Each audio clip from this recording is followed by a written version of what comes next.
لحوم فاسدة للدجاج والأسماك كانت موجهة لموائد المغاربة. أطيب الله وقتكم مشاهدينا الكرام، ومرحبا بكم في هذا الخبر العاجل.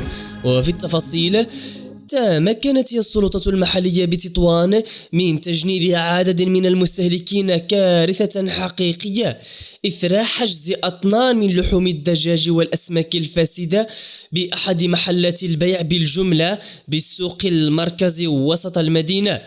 وحسب ما أوردته مصادر محلية، فإن عملية تفتيش المحل المذكور والتي تمت فجر يوم أمس أسفرت عن حجز قرابة 6 أطنان من لحوم الدجاج والأسماك الفاسدة التي كانت معدة للبيع والترويج لها.